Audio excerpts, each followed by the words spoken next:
Thank you. Welcome to China, welcome to Slovenia, welcome to this conference.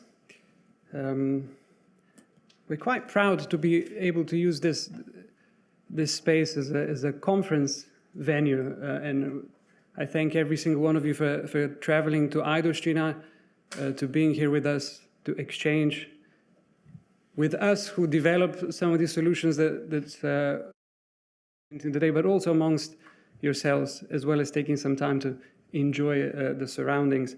I have two jobs to do today, and I'll do them in two parts for reasons I won't necessarily disclose. But first, to get us into the day, we'll take it slow with an introduction into chromatography and monolith chromatography, just to cement the base for everything that will follow later. And then in the second part, I will present what we do one floor below on mRNA and plasmid DNA purification and manufacture. So first, I would like to center us on where we are. You've traveled from far and wide, and you came to the center, obviously, to the center of the world, in Slovenia, and more importantly, in a region that is very fruitful for wine and science. So this is Vipava Valley, named after the river Vipava, which flows not far from us. And we delight in the fact that we work alongside winemakers. They produce a lot of inspiration for us, both in terms of technology and in terms of, let's say, spiritual delight. We call ourselves the leading developer of monolithic technology. Monoliths are what we breathe for, what we live for, and this is where the technology of STIM, convective interaction media, was developed, I think, over 25 years ago. We house now about 250 people, scientists of various scientific disciplines. Some of them really work hard on developing the technology, the chromatography solutions, and a large chunk of us, amongst which myself, I also belong, focuses on process development.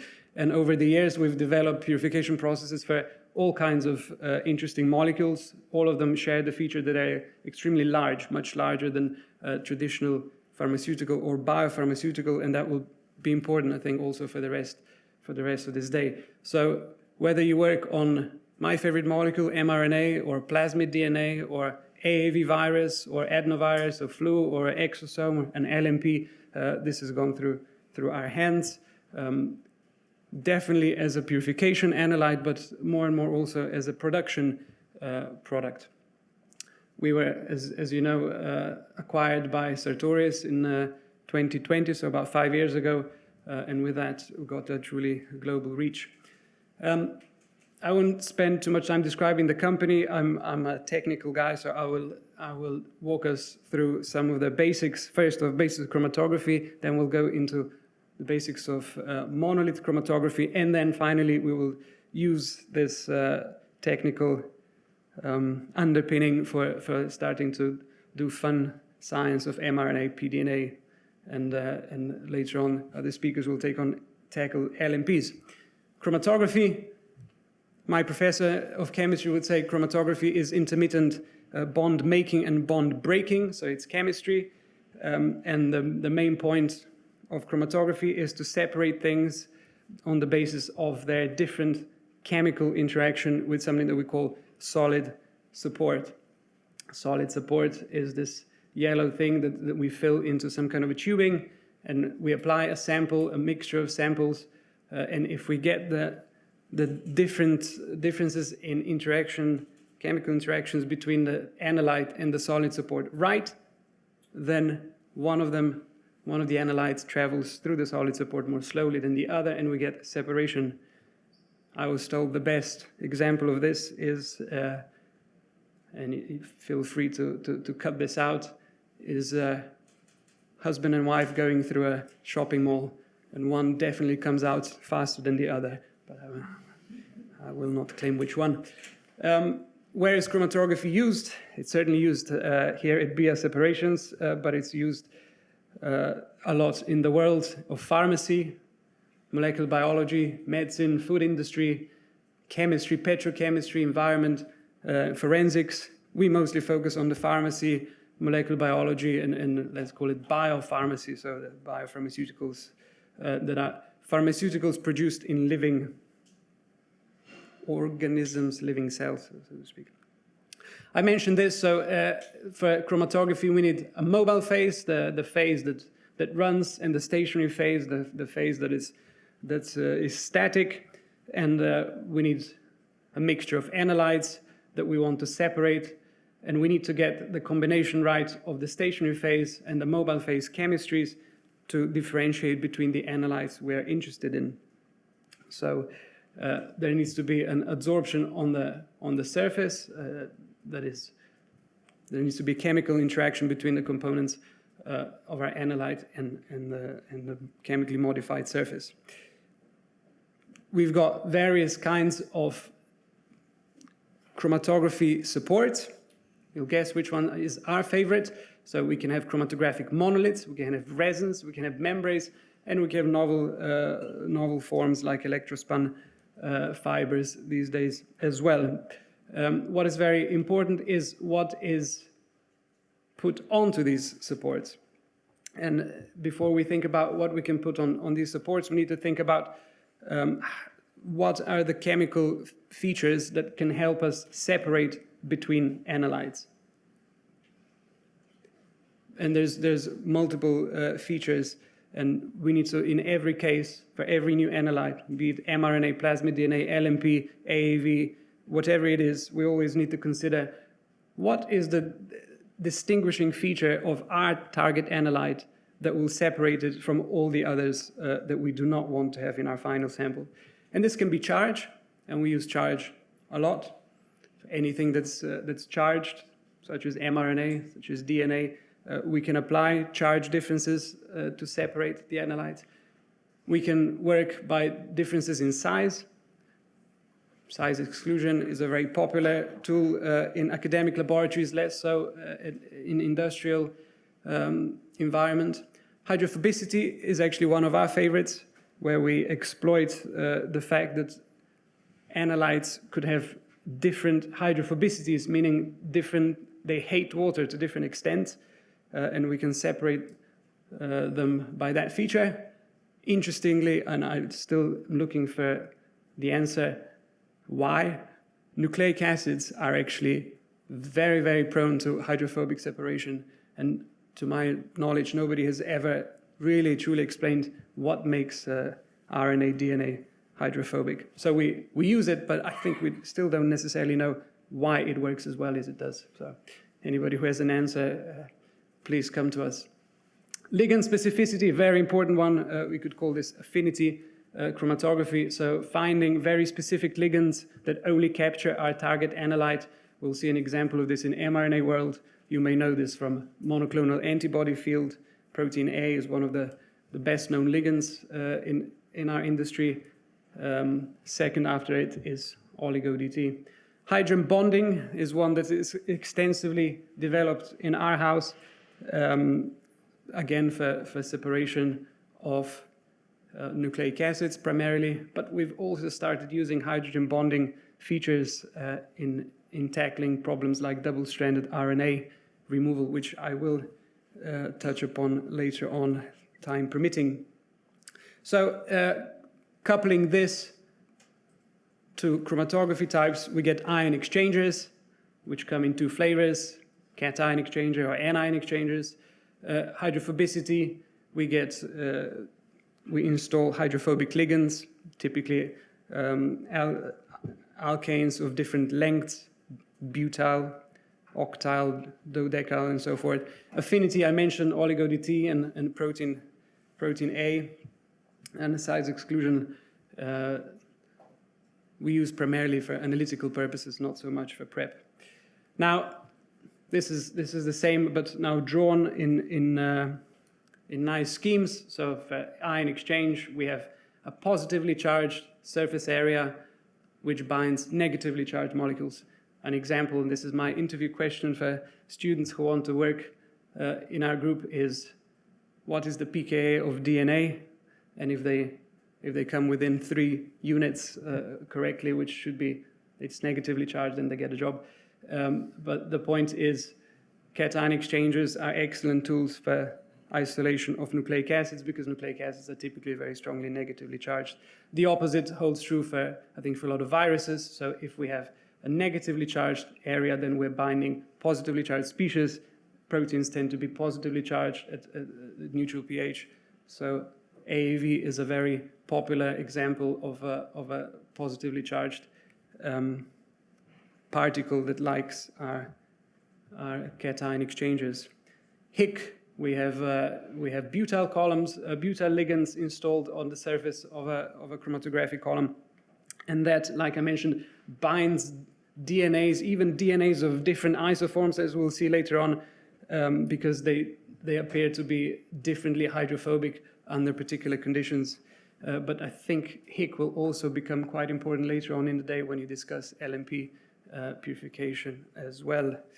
And finally, affinity.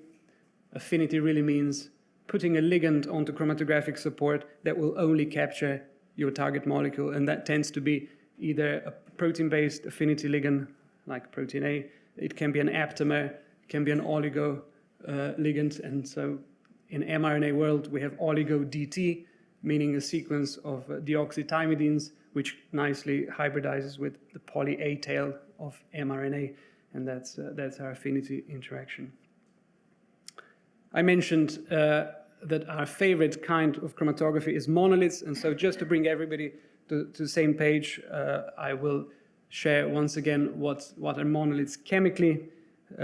Monoliths are polymers of polymethacrylate. So in our house, we know this reaction extremely well. And what we need to do with this reaction is, one, polymerize this to 100%, install pores of particular sizes, and then tune the chemistry of the monolith by installing a ligand onto it. If we do it well, then we get material that looks like this. So this would be the polymer, polymethacrylate, and the dark areas there are channels. And we know extremely well how to tune the size of these channels. And you can tell us your preferred channel size. We prefer not to have too many desires, but in principle, we could tune the size of the channel to any diameter. Over the years, we have converged on 2 micrometer channel diameter as being widely applicable to most analytes. For very, very, very large particles, particular viruses that are too big to fit through 2 microns, we make 6 micron channels and so forth. So we know how to do this very well. How does it all work? Well, we apply a sample, interestingly, with monoliths for preparative scale work in so-called radial mode. That's another distinguishing feature compared to traditional chromatography. So we don't apply a sample top-down like we saw in the very first slide. We actually apply a sample outside in a so-called radial chromatography manner. For reasons I won't go into now, but it gives us lower back pressures at comparable separation.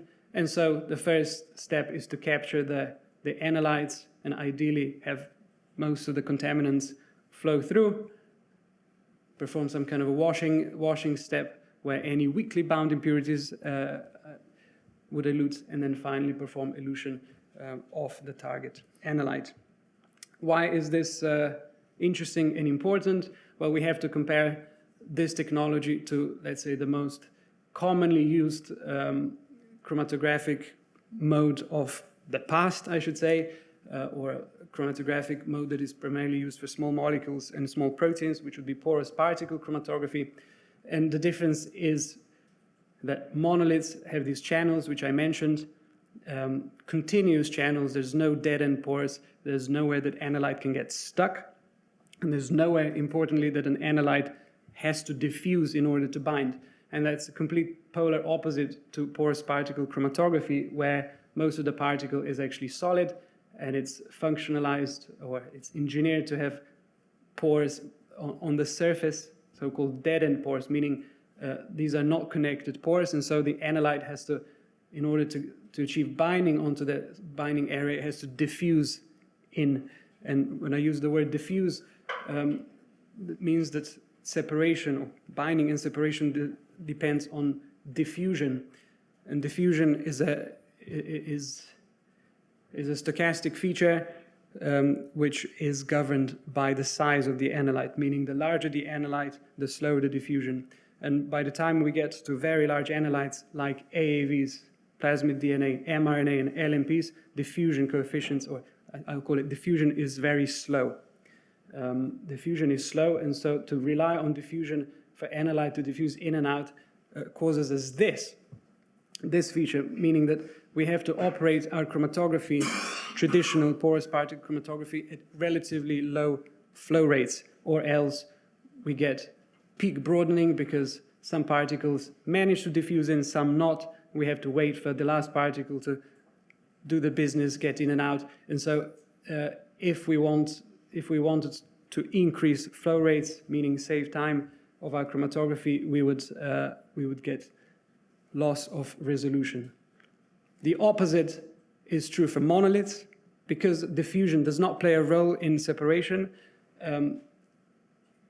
chromatographic resolution is what we say flow rate independent.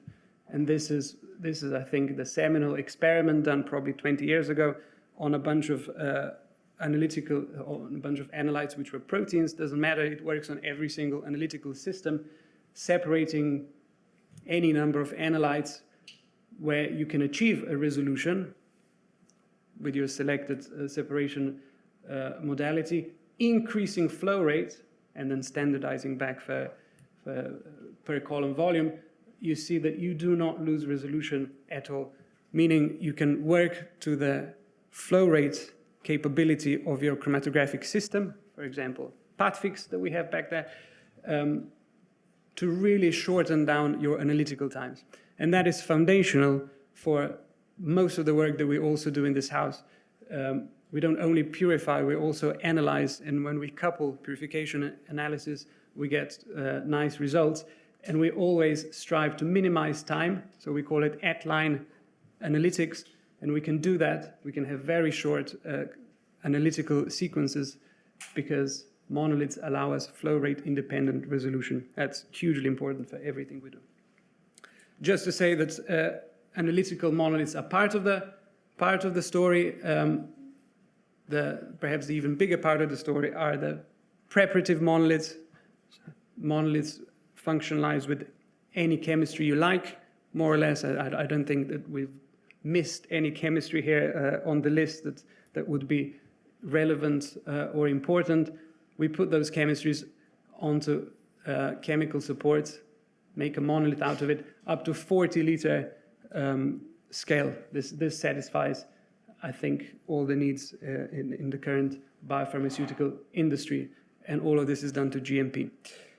So whether you're interested in analysis or large-scale purification, this is the place to be.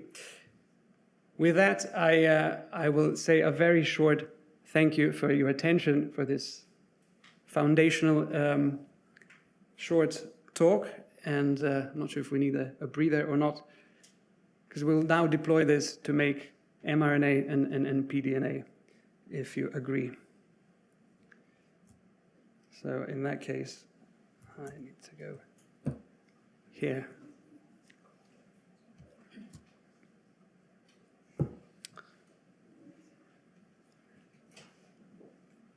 So good morning again. My name is Rok Sekiernik, and I will now take you through how we use clever chromatographic technologies to make a big difference in making and purifying mRNA, which is my favorite molecule, and that mRNA is fed, of course, into LNPs, which may be your favorite molecule, and so together we make a nice team. Making mRNA is actually in large part also tied to making DNA, so this talk will be at least to about 40% content dedicated to making DNA before we are in a position to start transcribing that DNA and make mRNA. We will use the features of monolith technology, in particular flow rate independent resolution that you know about, to develop nice monitoring technologies to monitor IVT reaction, the reaction that's used to produce mRNA. We'll then start playing with data-driven models to understand what goes on in IVT reaction, how we can save costs, make more mRNA, decrease impurities, and then we'll touch upon how to purify mRNA, both with Affinity, Oligo DT, but it'll also be separating away some double-stranded RNA, which is the key impurity that mRNA producers worry about. I'm probably not surprising anybody if I pull up this slide. Why is mRNA the therapeutic of 21st century? Two distinguished scientists received Nobel Prize a couple of years ago for their contributions to the field. A lot of people, myself included, have been vaccinated with mRNA to prevent the spread of COVID virus. And this is where mRNA technology really came into spotlight. But I think it's important to look beyond the COVID pandemic and to look beyond just vaccinations, prophylactic vaccinations, to see how wide the range of applications of mRNA technology is, and it keeps expanding. And I think today we will hear about some very, very cutting-edge applications of mRNA. The main message is mRNA goes far, far beyond vaccine. It can be a very potent cancer therapeutic. It can be used for protein replacement. It can be used in gene delivery, in CRISPR-Cas technologies, and so forth.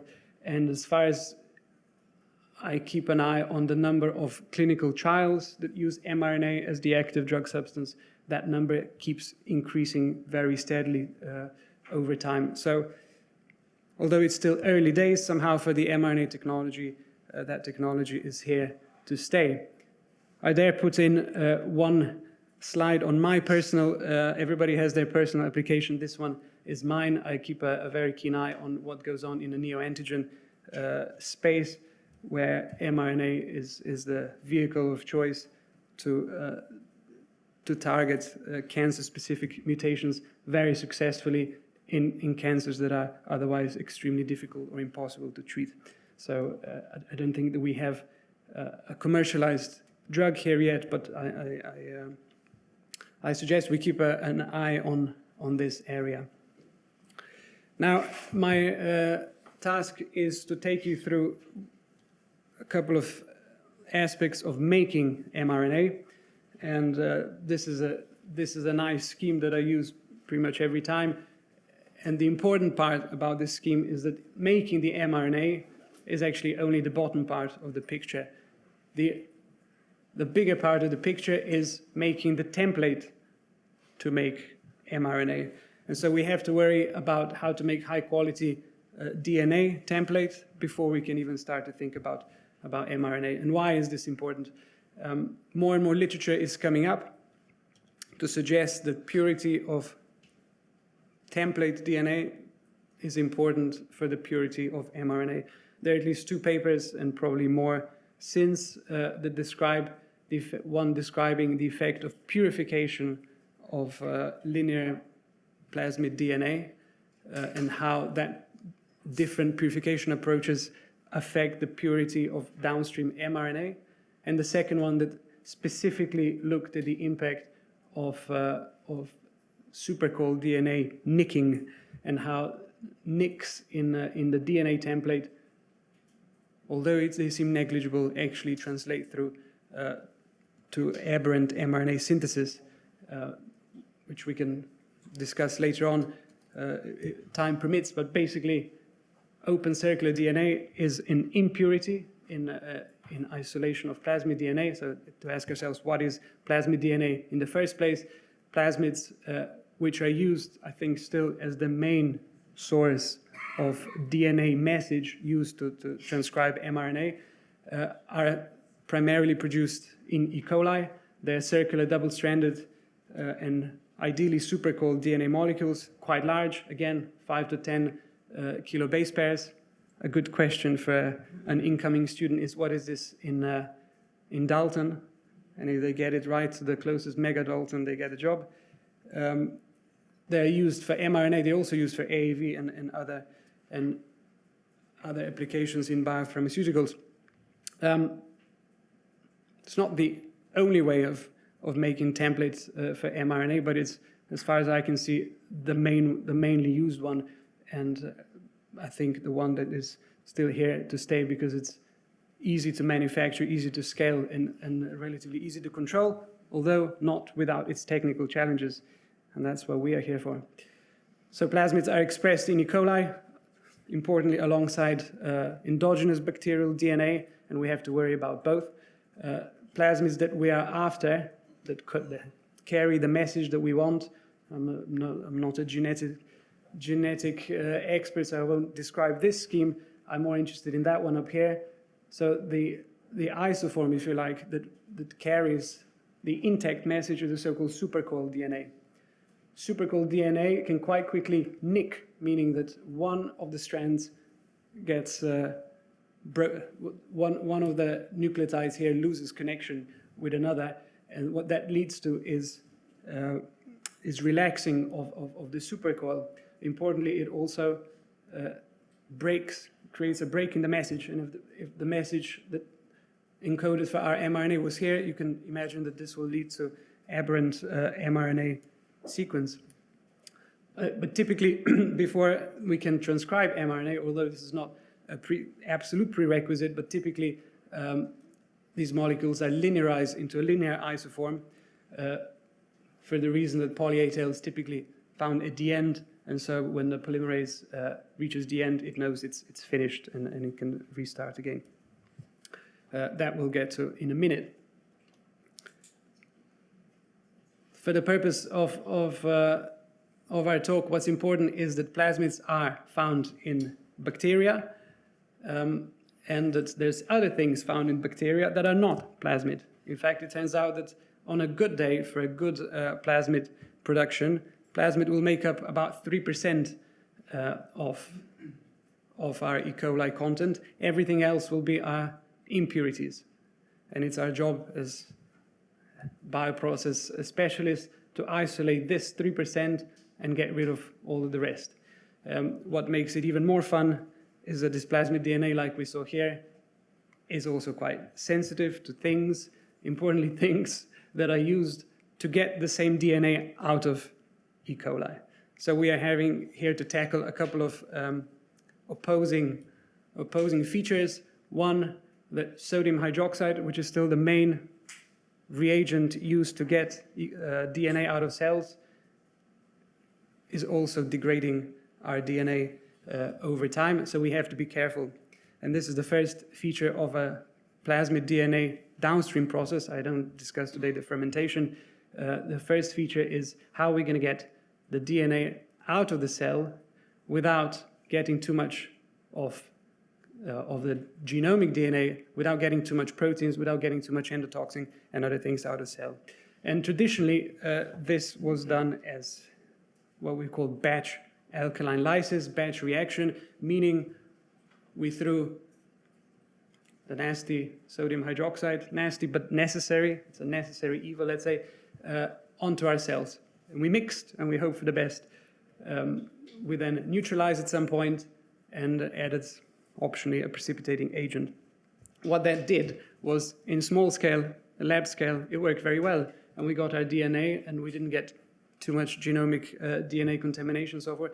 But then we started to ask ourselves, can we do this at 1,000 liters? You can quite easily get to about 1,000 liter scale if you produce any amount of plasmid DNA that you then need for your clinical manufacture. And then you can imagine that pumping 1,000 liters of sodium hydroxide onto our poor cells can quickly become problematic. So we started to think about this, I don't know, 5-6 years ago, and realized that actually what the world needs at this moment quite acutely is an inline lysis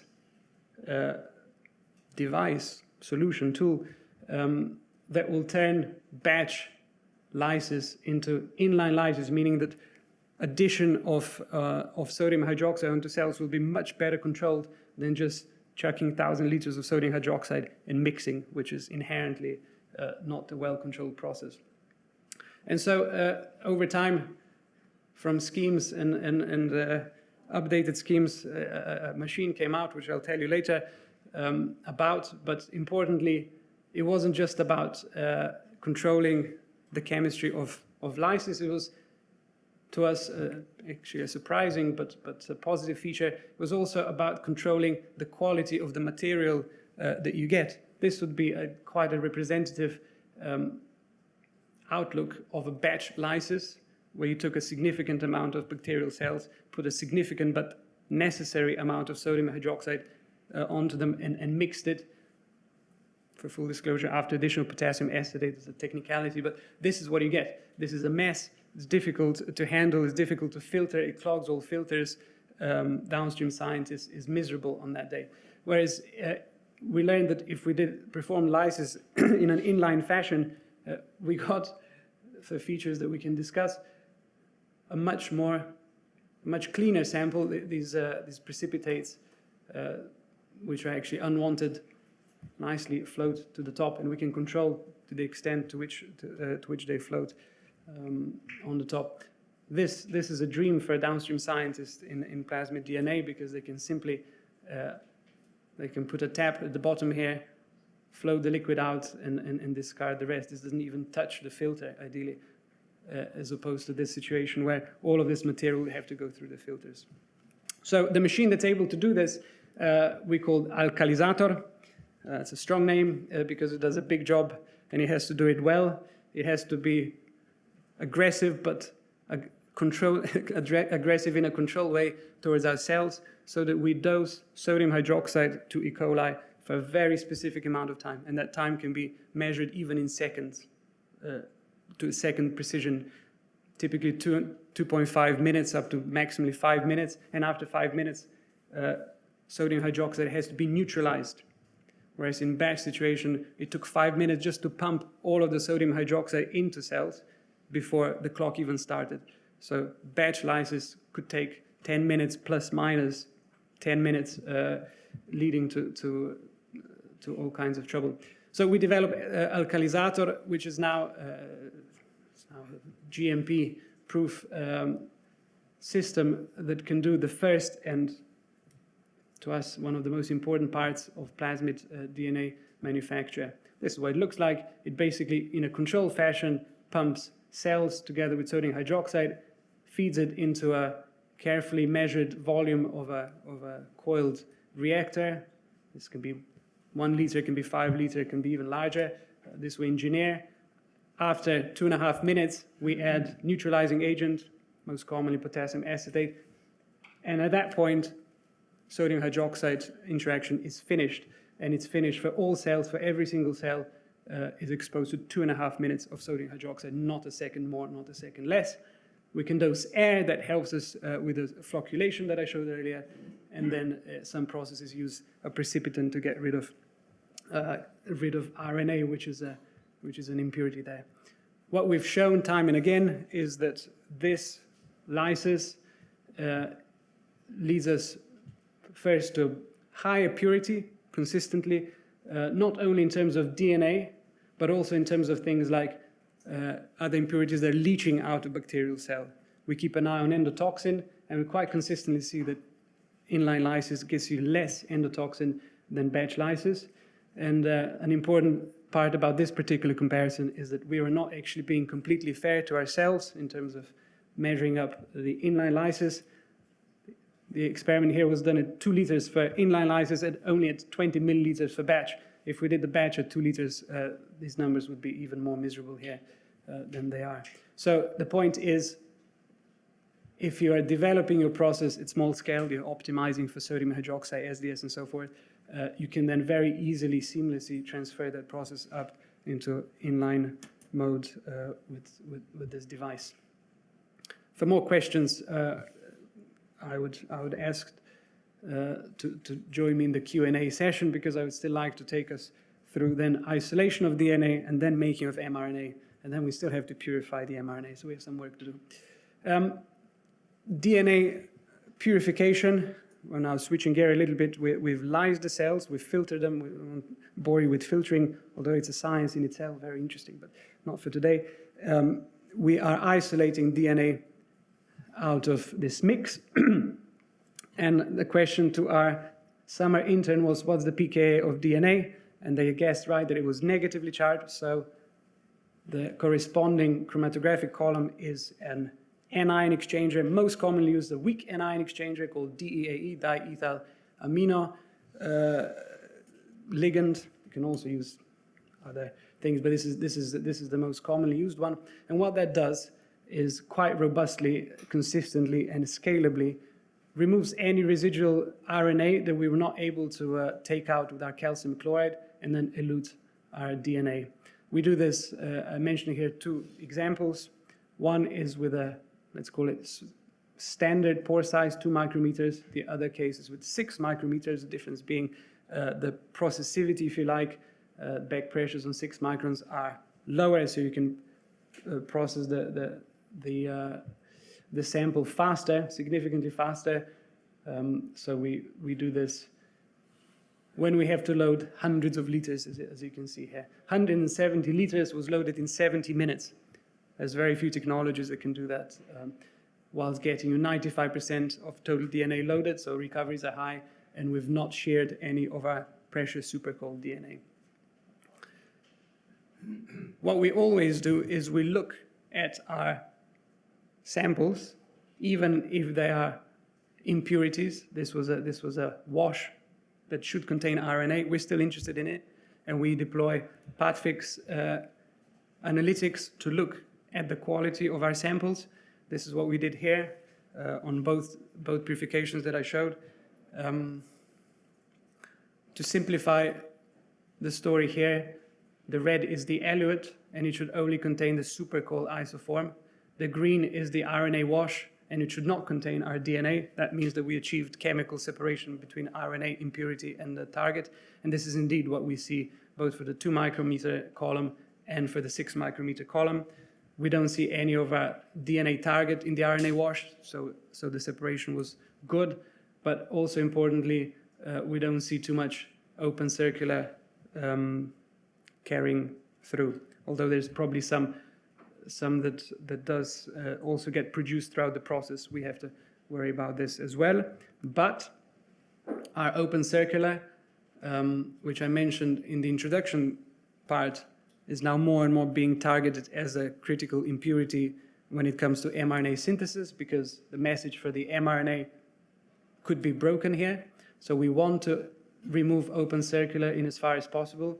And we developed what we called a very SHIC approach to doing this.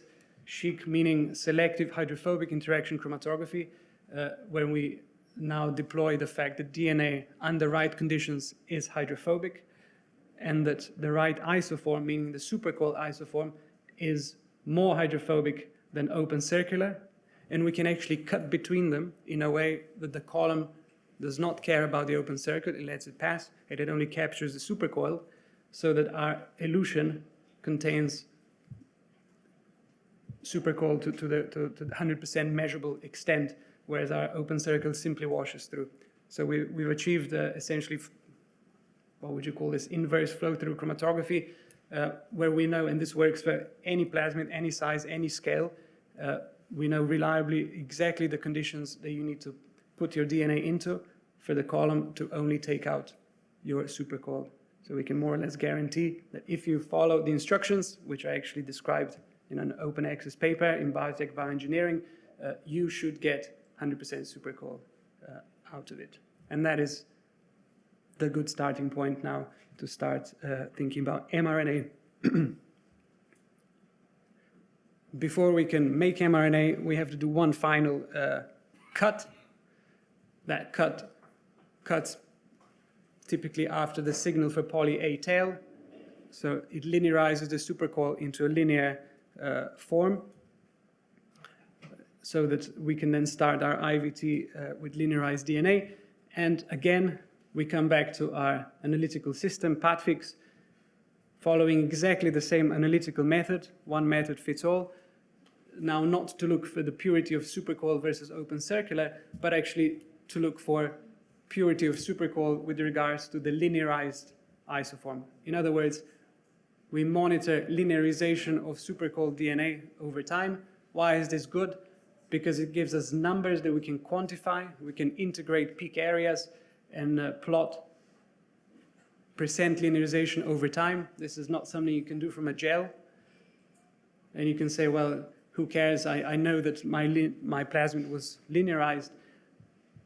By the time you start calculating the cost of your enzyme for a gram batch, you'll start worrying about the difference in 10%. So being able to quantify and then compare, what if I decrease my enzyme for 10%, 20%, 50%, and being able to then really quantify the differences is important. And from our perspective, all you do is feed the sample to the same analytical system, operating with the same analytical method as you did whilst you're purifying your DNA, and out comes the answer. So now we are in a position, we've made our critical raw material, we came all the way to linear pDNA, so it's time for me to take a short sip of water, and then we start thinking about mRNA.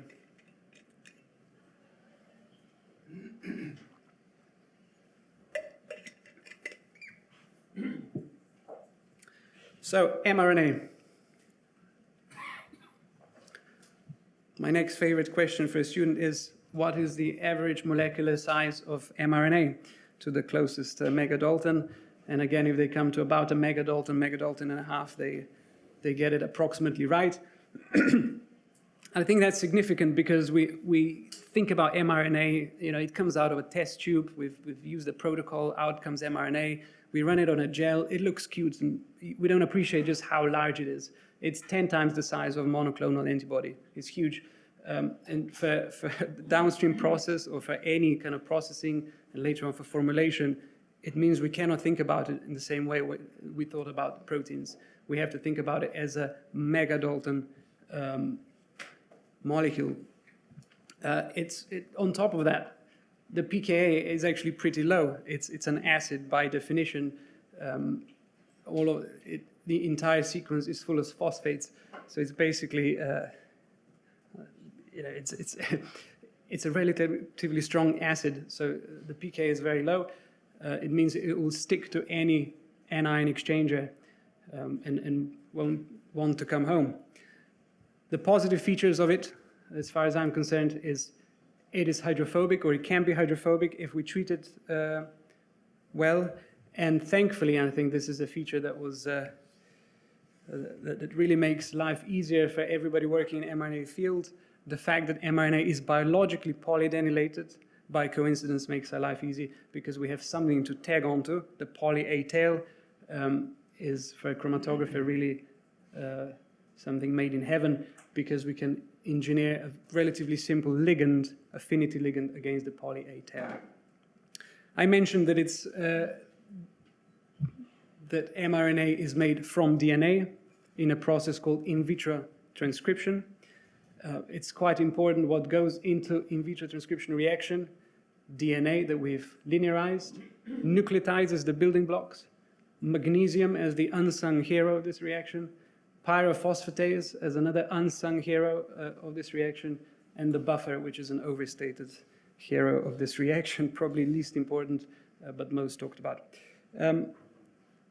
I will now return to one simple feature of monolith chromatography, which was this one, because that was a foundation for everything that comes afterwards.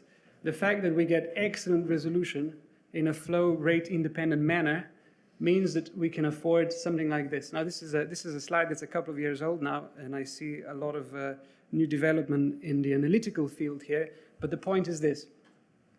3-minute readout gives us information on mRNA concentration, nucleotide concentration, and cap analog concentration.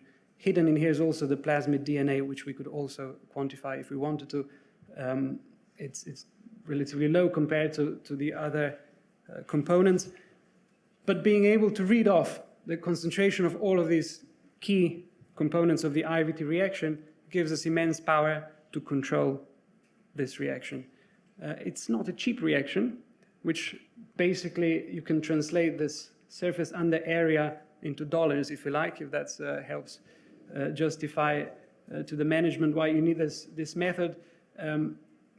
Particularly this peak here is worth millions. One chromatographic peak could basically export integration in dollars, in millions of dollars, and you want to keep this to the minimum whilst you want to maximize this, and you want to deplete all of these guys. That means it's a good reaction that you've done. This is, let's say, the basic reaction, batch mRNA synthesis, where we've been making mRNA over time, and we've been depleting NTPs over time. I don't have enough time to go through all the science that one can derive out of this, but you can imagine that you can start really playing wildly with this.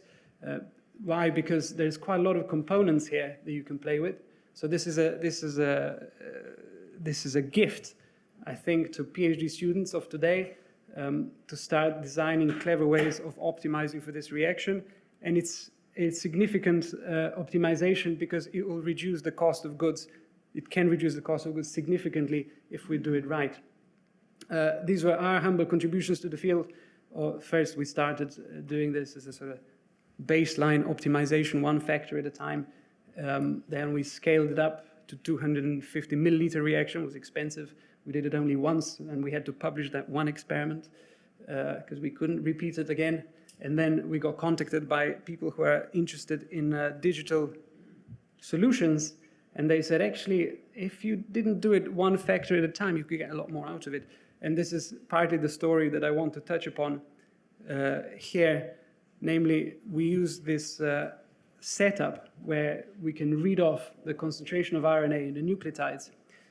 Having read some literature, which is the important part, I tell that to students as well, you shouldn't just start with an experiment. Try to see what people have done before. It makes for a much cheaper project.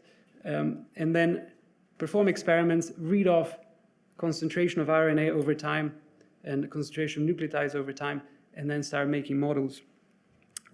We've learned a couple of interesting things. I make a very high-level summary here. First was that when we first started feeding all of our concentration of nucleotides and polymerase and everything else into our model, we could have gotten tripped by this digital tool very easily had we not considered something called relative yield. A computer doesn't know what you're doing, and that's another important thing, I think, for all students to remember. Computer's not there to solve your problem. Computer's there to help you. You've got to do the thinking. So if we trusted this model, the model would take us into direction that the reaction was supposed to be making 160% of mRNA. Thankfully, we worked with some very clever young scientists, namely Jimmy Bowman, after whom we name now this very simple reaction, approximation actually, that 1 millimole of NTP that you put into the reaction results at most in 1.1, I think, is the theoretical maximum in gram per liter of mRNA. So whoever tells you that you can make 1.5 out of 1 has not got the basic stoichiometry of this reaction right. And this is exactly what we had to take into account here. Applying this simple equation quickly told us that this model was overshooting by quite an extent. So we had to iterate and add model terms and so forth. I'm not going to go into the details, it's all published. But eventually, when we got it right, the model gave us a relative yield of 105%, which was sort of within the boundary of the methods as well. And we claimed that we now understand approximately the relationships between DNA, polymerase, NTP consumption, and so forth. And 100% means that we have depleted our building blocks, meaning we are not leaving anything behind. So this is also, from a cost perspective, a good reaction. And then we said, well, if we claim that we understand this stoichiometric relationship between NTP's consumption and mRNA synthesis, then how about we challenge ourselves to make more mRNA than anybody's made before. And people have made 12 grams per liter before, so we said, well, let's double this. What do we need to do to double the yield? And if we got it right, then doubling 12 would be about 24, 25. So we should be putting in 25 millimoles of the limiting NTP. And I wouldn't be telling the story if this reaction didn't lead to 25 grams per liter of mRNA. So we sort of breached through the upper ceiling of mRNA yield. We calculated the cost of goods for this was actually significantly cheaper than anything that we've optimized for before in our DOEs. So we are now showing that although this isn't from the process perspective, it's a sticky, gooey reaction, so we'll evaluate how feasible this is for downstream. But at least we have demonstrated we now understand the drivers of the reaction, and then it is possible to make a lot of RNA, and that this RNA is actually per gram a lot cheaper than if you play in a sort of 5 to 10 gram per liter scenarios. It actually purified beautifully through Oligo DT, and people who didn't trust our aerobars, which was significant here because it was so difficult to aliquot correctly, we then read off from the recovery of Oligo DT that we did indeed make 25 grams per liter here. So we had two validation aspects there. That gets me into the third part of this presentation, and slowly the closing part, which is purification. I mentioned Oligo DT. Oligo DT is the workhorse of mRNA, and the industry is telling us that Oligo DT immobilized on the monolith for all the reasons explained earlier is actually the best Oligo DT that you'll get. It's fast, it's got high recoveries, 95% recovery is standard if the experiment is conducted well, and the purity is high. So people who have wasted hours and hours loading their mRNA with porous particle Oligo DTs, when they see a monolith and they increase the flow rate by 10 times, they leave happy. And I've seen examples of this. It brings a smile to people's face. So this is affinity-based purification of mRNA. And there's not so much science to explain here other than we actually have to promote double strand. We need to hybridize the mRNA onto otherwise a DNA ligand. So Oligo DT is DNA chain immobilized on the monolith. And we need to force two negatively charged monoliths, two negatively charged molecules together. We do this by adding significant amount of salt, sodium chloride, can be guanidine, can be other things. That forces a little bit the interaction. And when we relax, when we take the salt away, the mRNA comes back out. I couple this to an important analytical aspect of this. Like we did before for plasmid DNA, again, we take every single fraction from our purification and we fed it through PATfix to see first how much of our product is in there and how pure it is. And this is the same analytical method now as we've used for optimizing the IVT, identical, gives us information on mRNA, nucleotides, and residual DNA. And one thing that we've now been seeing quite consistently, and I mention it because I think it's important, is that Oligo DT cleans up something that a lot of other purification tools don't, namely residual nucleotides and capping reagent. We've been seeing a lot of materials recently that are purified, in particular by silica, that have up to 10% residual nucleotides in your mRNA. You don't see it because you don't look for it. Fragment analyzer doesn't show you nucleotides. Most other methods don't show you residual nucleotides. This method does. And you'd be surprised at how much nucleotides we are injecting into people in our LNPs because we don't look for this impurity. Whether it's got a clinical effect or not, I don't know. But I think given that we can purify them out, we should purify them out. And this is the analytical method to show you whether you've done the job well or not. And now finally, and I've got to conclude eventually, is the impurity that everybody worries about, double-stranded RNA. which is unfortunately a co-product of the same reaction that's used to produce mRNA. So in vitro transcription takes DNA and it makes mRNA.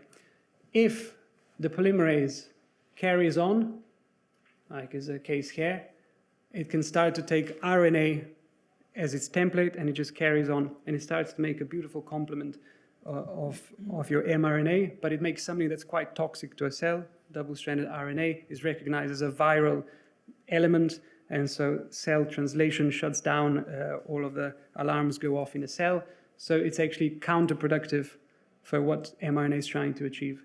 There are people who say, oh, it's good to have some double-stranded RNA because it's good to elicit some immunogenicity, but I think this is a very uncontrolled way of eliciting immunogenicity, given that we are dealing with a synthetic system. In vitro transcription is a synthetic reaction, and we have means now to remove this particular immunogenic impurity. Again, we should remove it and elicit immunogenicity in a more controlled way.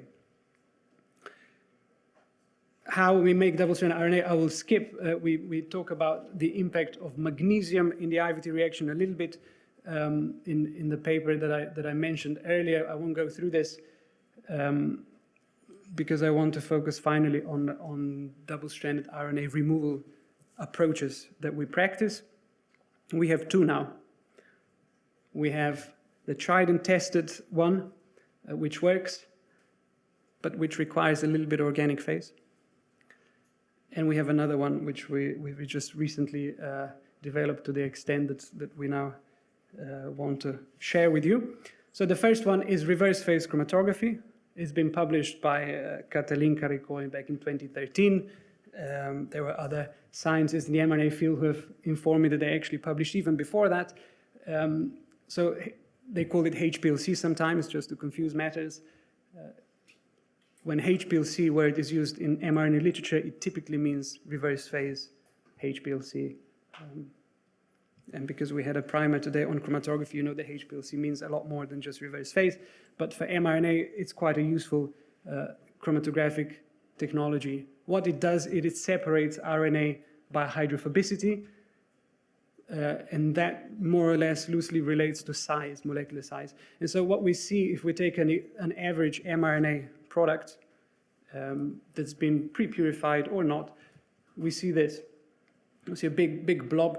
These are not beautiful, sharp peaks for reasons I don't fully understand, but they're quite reproducibly looking like this.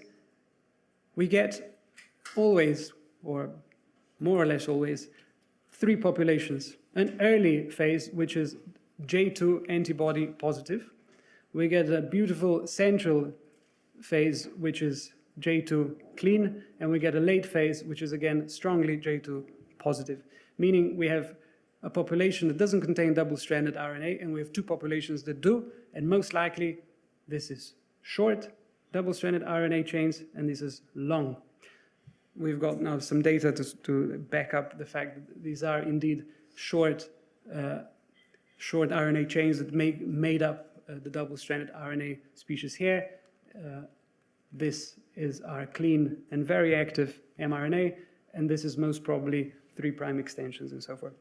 We've looked at cell activity of mRNA and self-amplifying RNA, actually, or purified this way, and quite consistently we see that purification that follows this way, whether we do it as a linear gradient, which gives us slightly a little bit of extra edge in resolution, or whether we do it in a stepwise fashion, which is easier to handle at large-scale manufacturing, we get similar results, meaning we get more cellular activity, we get lower interferon, whether we looked at mRNA, whether we looked at self-amplifying RNA. An interesting feature, this was done with collaboration with Tron in mind. What they've also picked up was that the initial immunogenicity response against self-amplifying RNA purified was significantly lower if it was reverse phase purified. But then as the cell started to make self-amplifying RNA, so self-amplifying RNA did what it was supposed to do, the cell was then, let's say, allergic to that self-amplifying RNA produced in a cell. So there's an innate immunogenicity to that, which we cannot purify out because It's only later on purified. This is also published and generating a lot of interest. And most people say, this is great, but can you give us something that doesn't contain acetonitrile, because the industry is not yet set up to use acetonitrile in GMP. And we say, fine, okay, it's a great method, but if you want, we will give you something. And so over time, we've been working on I think, a very nice concept with which I conclude, where we forced ourselves to actually think about what is it that makes double-stranded RNA double-stranded RNA. And the answer is very simple. It's hydrogen bonding between A's and U's and C's and G's, right? And if you were to disrupt the hydrogen bonding between A's and U's and C's and G's, you would at least separate out what makes up the double-stranded RNA. But there you've not done your job yet fully, because as soon as you reneutralize, those things are going to come back together, at least to some extent. And it so turns out, I'm going to say by design, that if after you denature the hydrogen bonding, or if you disrupt hydrogen bonding, you denature double-stranded RNA, and at that point, in a very controlled way, load your sample onto Oligo DT. The Oligo DT, for reasons that we can talk about in the Q&A, captures only the full-length mRNA based on the poly-A signal it's got, and nothing else. And everything else, so the short RNA chains, even the 3' extensions, which also contain a poly-A signal, those just wash through the Oligo DT. Consistently found, what this does is it cleans up the RNAs enormously. We've been seeing very consistent fragment analyzers of RNAs from 1,000 to 10,000 nucleotides long, and consistently we get very clean signal on our dot plot. What this requires, well, I won't tell you what it requires. Send us your sample and we can do this purification. But we've got now beautiful data to show that all of these impurities, short RNAs that would have made this fraction on reverse phase, the long double-stranded RNAs, which are 3' extended, and all go in the flow-through. Oligo DT doesn't care for them. And only the pure fraction, which would normally in reverse phase elute in the middle, is our target that elutes off the Oligo DT. The interesting fact there is that salt, which I previously said is required for binding to Oligo DT in context of double-stranded RNA removal, is actually a foe. And so we need to balance the effect of chemical denaturation, which is performed by pH, and loading conditions onto Oligo DT, which are performed in salt. We've got to really balance those finely, but we've managed to do that. And so today we can give you a double-stranded RNA removal method that does not depend on reverse phase media. With that, I think I came up to the hour. What I want you to take away from this is that making mRNA, first of all, we had to worry about making DNA pure. But if I dare say a slightly philosophical point behind this is that it's not just about performing chromatography, it's about really caring about what elutes in every fraction. And it's part of our DNA and mRNA that we take every single fraction through our analytical systems and thereby gather a lot more information in relatively short time, because monoliths are flow rate independent chromatographic media, and so they deliver results fast. In 3 minutes, you know what was in your fraction, did it work well, did it not, and thereby being able to iterate. And the second point, if there's any students here, is that literature is just as important as it was. So keep reading before you go in the lab, and you'll save yourselves and your managers a lot of time. Thank you very much for your attention. This was work done by a lot of people. Thank you. Enjoy the day.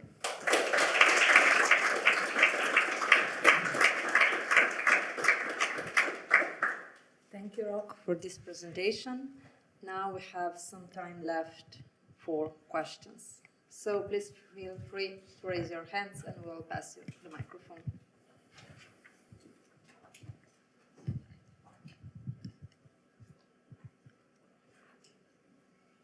Not all at once, please. Yes, please. So thanks, that was actually really interesting. So you've done it with standard mRNA, you've done it with really long self-amplifying RNAs. How short can you go and still kind of use the same process? So we've done tRNA. This is actually a published paper on making tRNA with IVT. But then the purification had to be tweaked a little bit for two reasons. One is that tRNA is already in the realm that it's not as strongly charged anymore. So you can actually use anion exchanges with high recovery. That's the positive aspect. The negative aspect is it doesn't have poly-A-tail. So you've got to purify it with means that do not depend on affinity. So tRNA is about, let's call it 80 nucleotides. So the IVT behaves slightly differently, and the same approach could not be directly translated. The yields are not as high for reasons that we didn't go fully into. But I think that sort of defines the limit. Probably you could go down to 100 or a couple of hundred nucleotides and still apply both the IVT logic and then the purification. You have to really adjust to what is it that the RNA is coding for.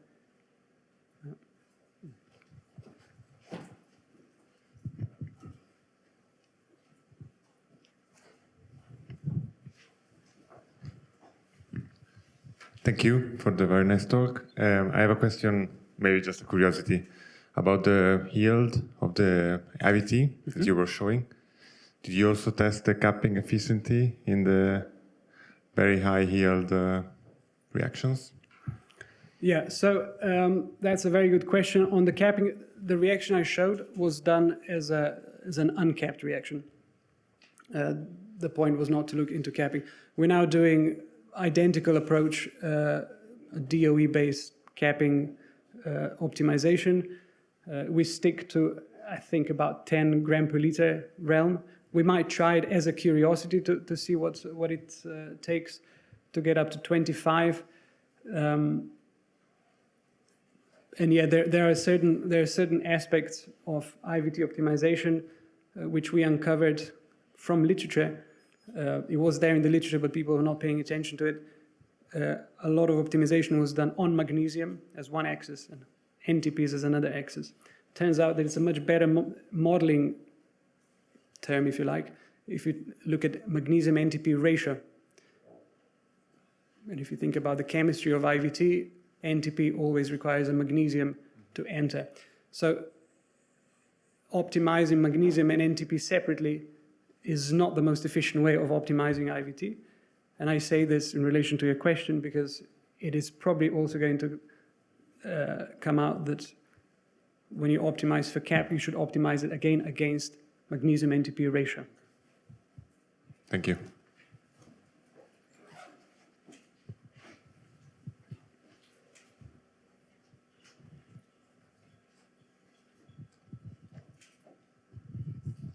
Thank you very much for the nice talk. And I have a follow-up question for that equation. For the equation, actually, it was the Bowman equation, right? Like you mentioned. We like giving things names, so that one ended up being a Bowman equation after Jimmy Bowman, a young man from Sweden, who will be delighted to take questions also directly.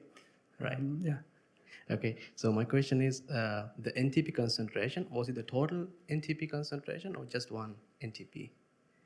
Yeah, we were working with the so-called limiting NTP. So there's always, I think it never occurs that all the nucleotides would be equally represented in a chain. So one is always, there's always more of one in a chain than the next one. So that one, if you can have two ways of performing the reaction.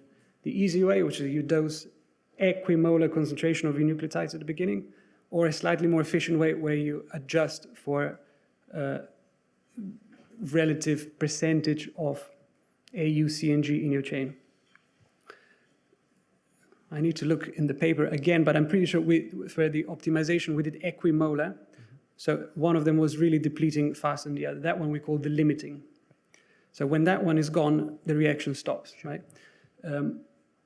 And so when we say 10 leads to 10, that means 10 of the limiting one. There has to be enough of every other in the reaction, or else the reaction stops. But when you're then pushing the reaction to the limit, actually the feature you also have to worry about is volume. All of these reagents are sold as solutions, which means you buy a lot of water from your reagent supplier. We were able to get more concentrated NTPs from a particular vendor to be able to save the volume, because we really wanted to dose so much NTPs that we had to search for remaining microliters of volume available to us. And so that's why for the 25 grams per liter, what we did was we performed an adjusted NTP mix as well. But still, one was leading was consumed faster than the rest, which was ATP is typically consumed fastest, I think, because poly-A-tail makes up quite a large chunk of relative proportion of ACE. Then, so that the volume problem also becomes interesting when you try to push the reaction to the limit. And we are encouraging reagent suppliers to start thinking about producing more concentrated stocks, because that will be necessary to unlock the next productivity gain in reaction yield. Right, thank you very much. And also, I have like a follow-up question.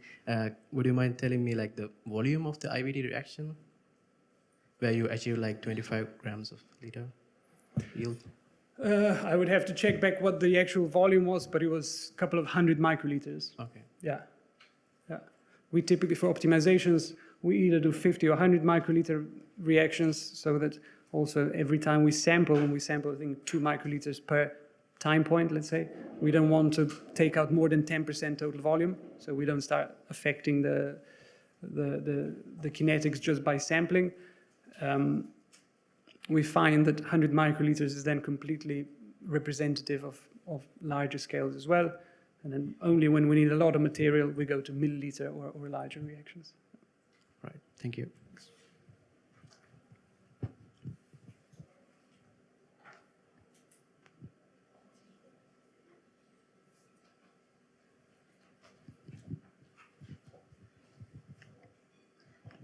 I have a question. Could you explain a little bit more the mechanism of double-strand RNA removal with Oligo DT? Mm-hmm. It's a tricky question. Oh, it's a difficult question, not tricky. What we think is happening is the following. We know we have at least these populations of RNA in our sample. We have, and this is what we learned from reverse phase chromatography, we have short chains of RNA that are obviously hybridized onto the parent, the target molecule. We have completely full 3' extended chains, and we probably have something in between. When we disrupt hydrogen bonding, how this is done, I say there, acidic denaturation, how acidic. We can talk about over coffee. It's not too acidic to destroy RNA. This is what we've shown very, very clearly.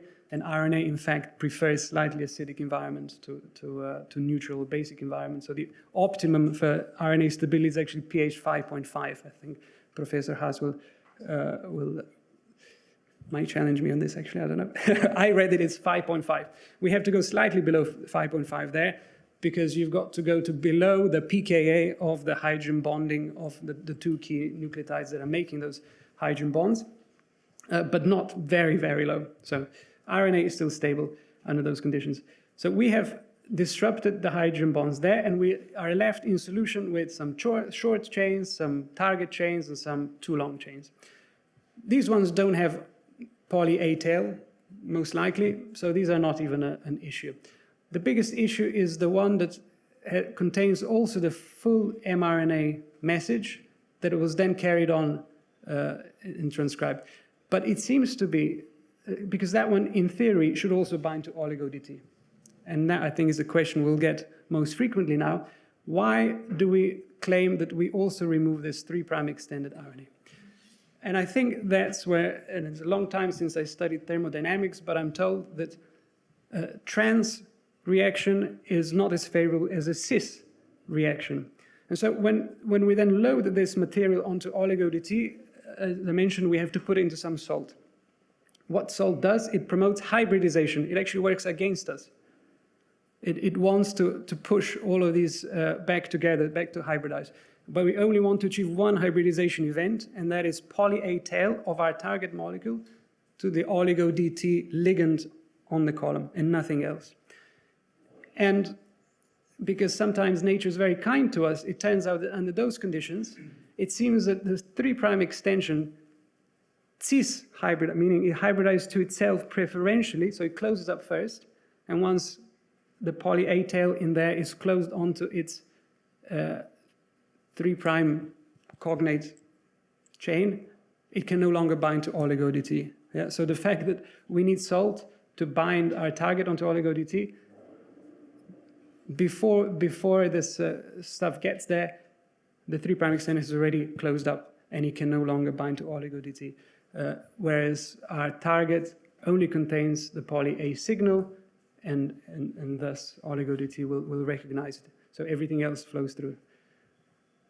This is at least what the data is currently suggesting, and we're seeing nice, let's say, this is what the black here is the flow through from oligo-DT, and we do really see a lot of short chains, but we also started to pick out a lot more of the longer RNAs, which before we were never isolating to quite a large enough amount to be able to see them by fragment analysis, but now we actually have proof.